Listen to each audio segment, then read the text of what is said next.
Oke, bismillahirrahmanirrahim. Assalamualaikum warahmatullahi wabarakatuh. Perkenalkan, nama saya Vicky Zulfikar. Di sini saya akan membagi sedikit ilmu tentang bagaimana cara membuat akun metaverse. Mau tahu caranya? Let's check it out. Oke, teman-teman, pertama masuk ke akun Google, kemudian cari di pencarian Ready Player Me.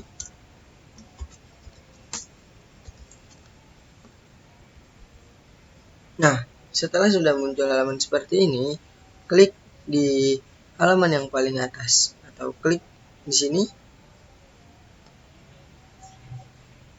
Nah, akun yang ini di sini saya belum membuat akun ya teman-teman. Jadi saya akan membagikan tutorial cara membuat akun app. Kita pilih. Nah, setelah itu kita membuat akun avatar ini. Di sini saya memasukkan akun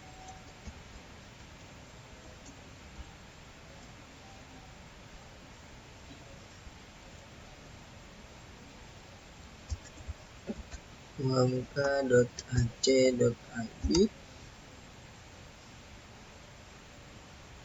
kemudian passwordnya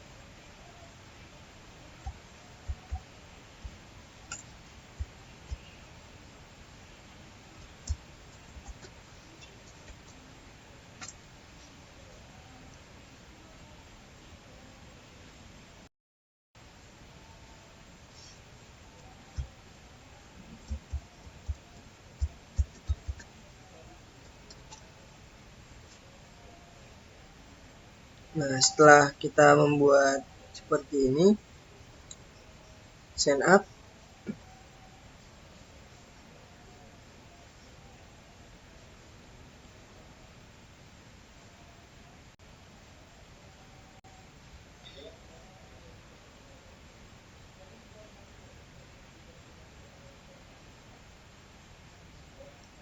Nah, di sini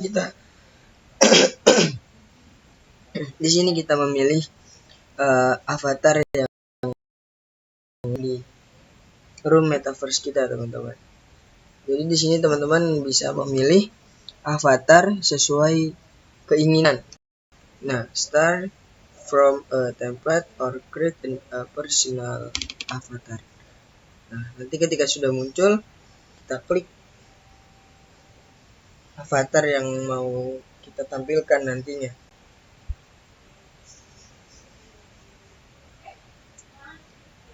Nah, nanti akan muncul seperti ini. Oke, kita choose an karakter yang mau kita tampilkan nantinya di room metaverse kita. Nah, saya memilih ini.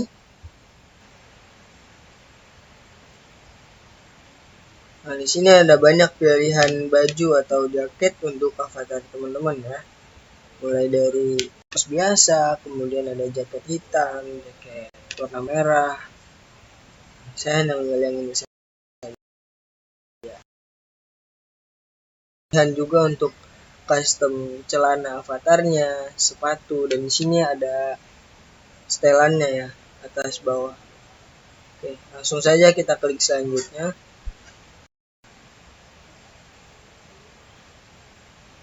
Nah, ini avatar yang tadi saya pilih ya teman-teman.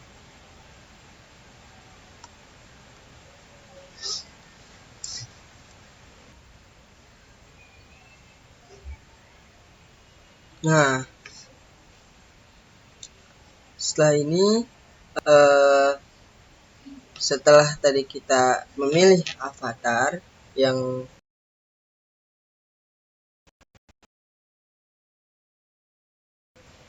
akun email yang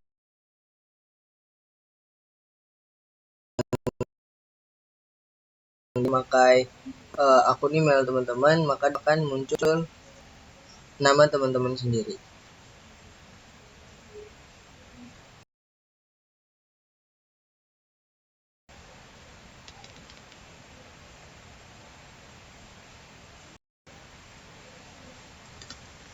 Sebentar ya teman-teman, karena di sini saya mengalami kendala sinyal.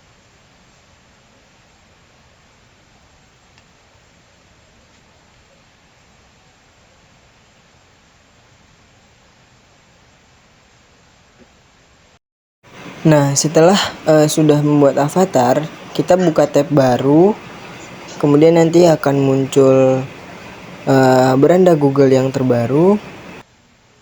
Lalu di sini kita klik Spatial.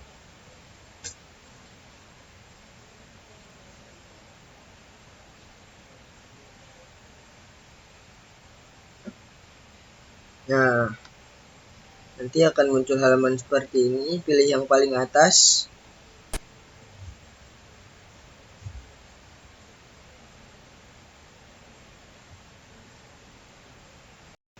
Setelah itu kita di sini pencet klik. Oke, di sini kita ulang. Klik login.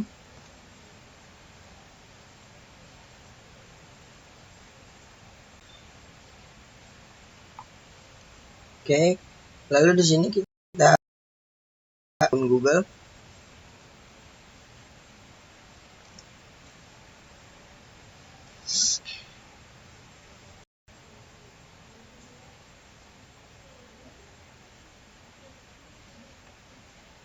Oke, di sini kita pilih akun ini.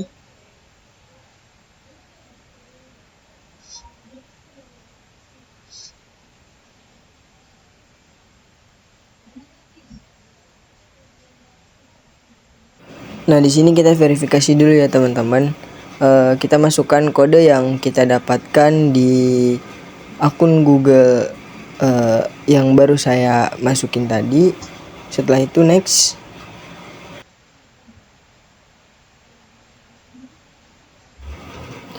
Lalu setelah muncul tampilan ini kita klik continue.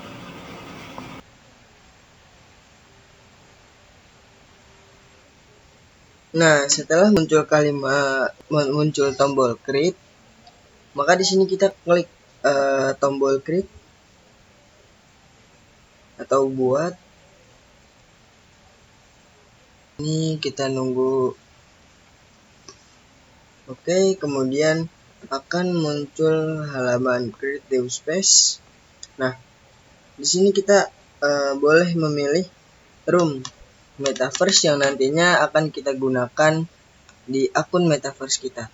Sini ada banyak pilihan ya teman-teman. Ada Heaven Stage, Agora, Isla Gallery, dan masih banyak yang lainnya. Nah, di sini saya memilih Isla Gallery untuk menjadikan Isla Gallery ini sebagai room metaverse saya.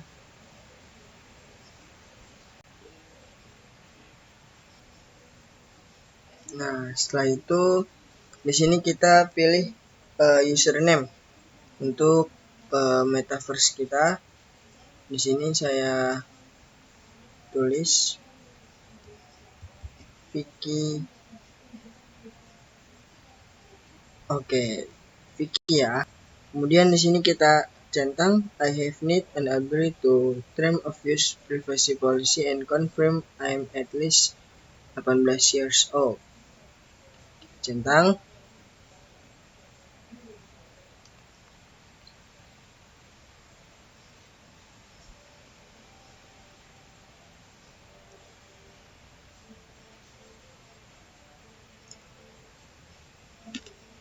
Kemudian sini kita next. Maybe later. Oke. Sedang loading ya teman-teman.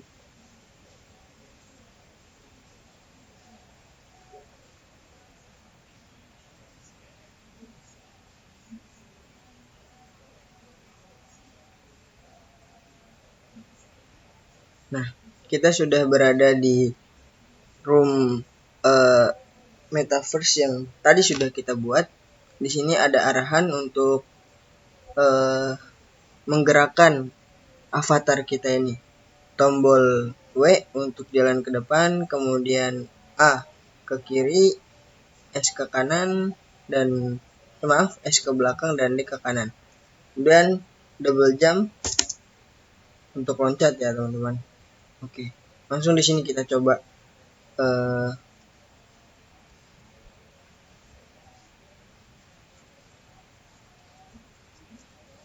Oke. Nah, di sini saya akan memasukkan materi SMA kelas 10, yaitu tentang iman kepada Rasulullah. Sini kita klik.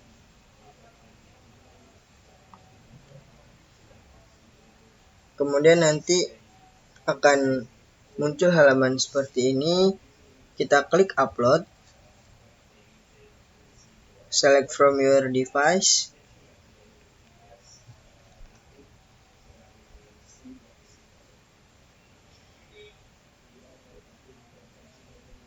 Nah, kemudian kita pilih gambar karena saya menyimpan filenya di gambar.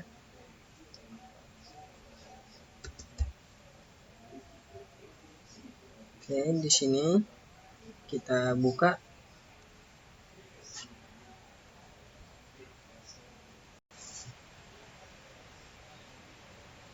Sedang mengupload.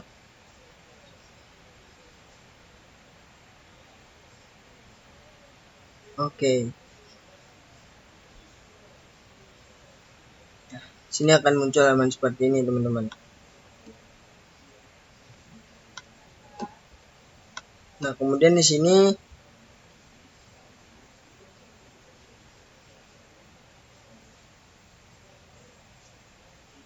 kita juga akan mengupload file kedua. Sama seperti tadi ya, teman-teman. Klik upload. Select from your device.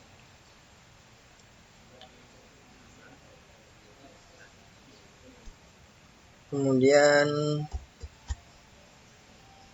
sini kita ambil yang ini.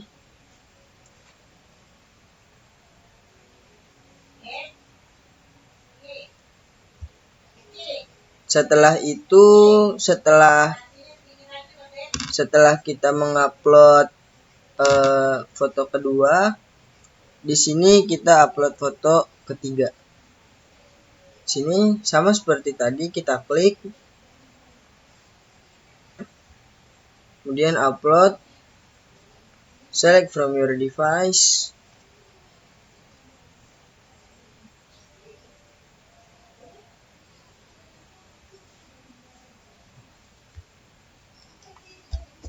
Kita taruh filenya.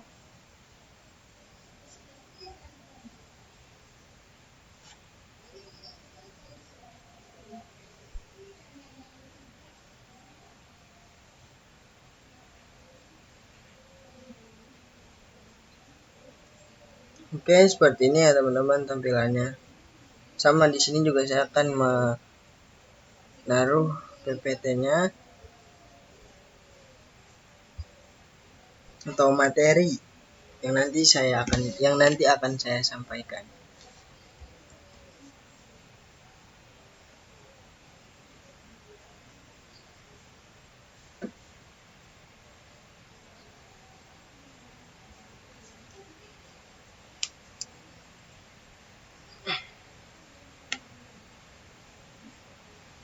Oke, seperti ini tampilannya ketika kita sudah mengupload.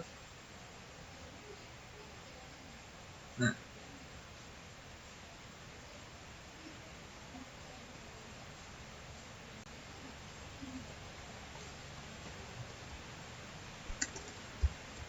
SP5.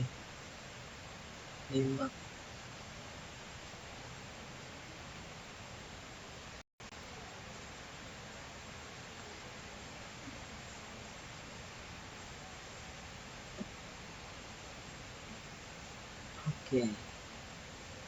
Nah, Bismillahirrahmanirrahim. Izinkan saya menyampaikan materi SMA kelas 10 tentang sifat-sifat Rasulullah. Nah, pengertian yang pertama di sini ada pengertian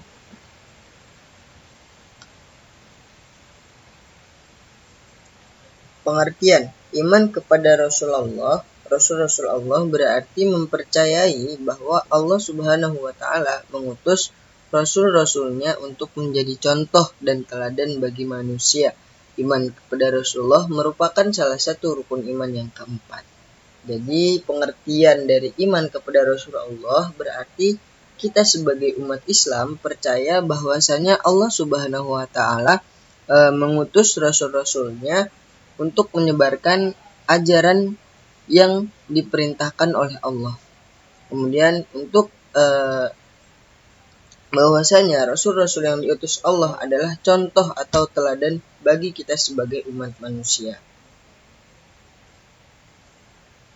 Nah, di sini ada kemudian setelahnya ada sifat-sifat Rasulullah. Sifat itu diantaranya siddiq yang berarti jujur, kemudian amanah yang berarti dapat dipercaya, fatonah yang berarti cerdas, dan tablik yang berarti menyampaikan. Maksudnya semua Rasulullah memiliki keempat sifat wajib ini. Rasulullah bersifat jujur, kemudian dapat dipercaya untuk menyampaikan wahyu atau menyampaikan perintah apa yang diperintahkan oleh Allah. Kemudian tablik juga artinya menyampaikan ajaran-ajaran agama Islam. Kemudian di sini fatonah yang artinya cerdas, berarti Rasulullah itu cerdas dalam menghadapi misalkan ketika ada permasalahan tentang agama ataupun permasalahan-permasalahan lainnya.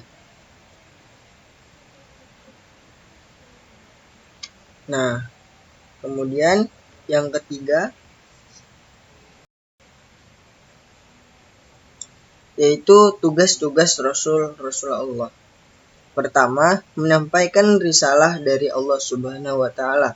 Paling utama, tugas Rasul adalah mengajak umat manusia untuk menyembah Allah Subhanahu wa Ta'ala. Hal ini tentunya dengan menyampaikan risalah Allah Subhanahu wa Ta'ala. Jadi, semua Rasul-Rasul Allah dari semua Nabi dan Rasul Allah dari zaman Nabi Adam hingga zaman Nabi Muhammad, semuanya bertugas untuk menyeru kepada manusia, untuk mengajak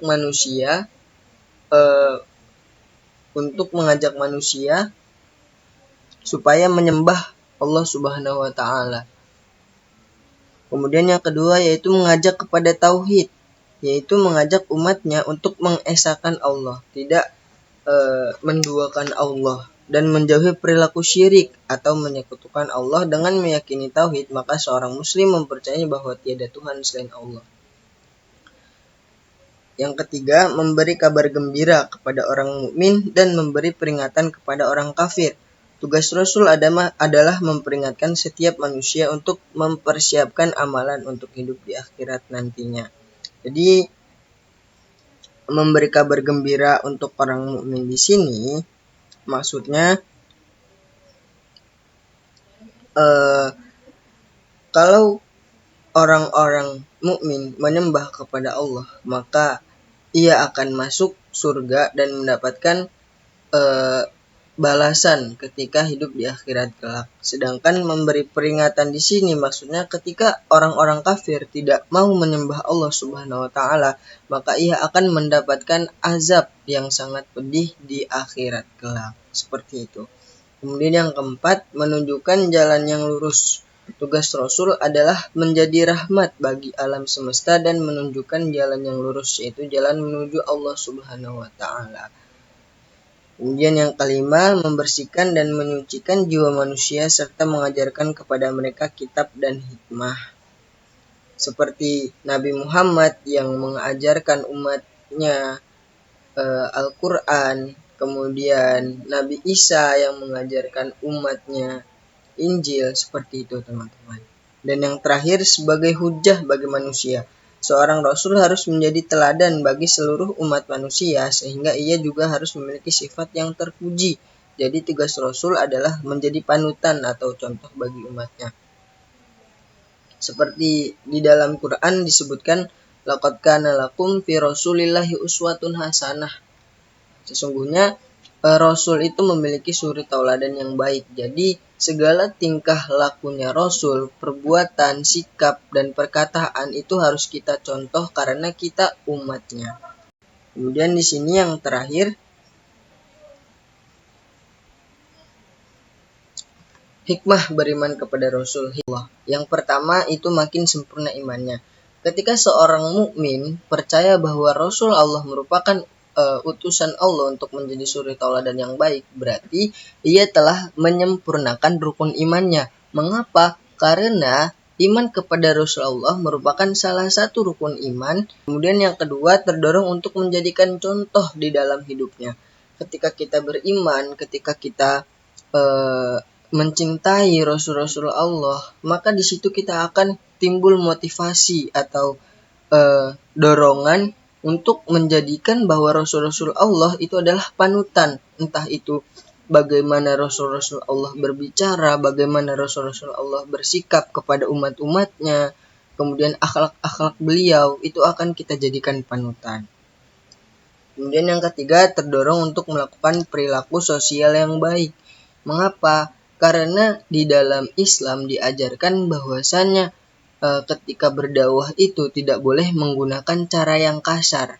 Bagaimana cara kita bersosialisasi kepada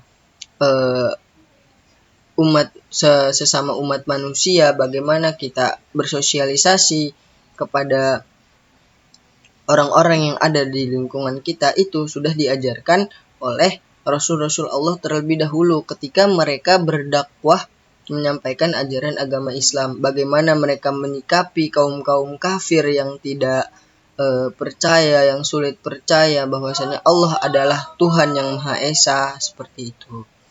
Mungkin cukup sekian yang dapat saya sampaikan, selebihnya mohon maaf. Semoga apa yang saya sampaikan itu bermanfaat bagi teman-teman. Billahi fisabilil haq, fastabiqul khairat. Assalamualaikum warahmatullahi wabarakatuh.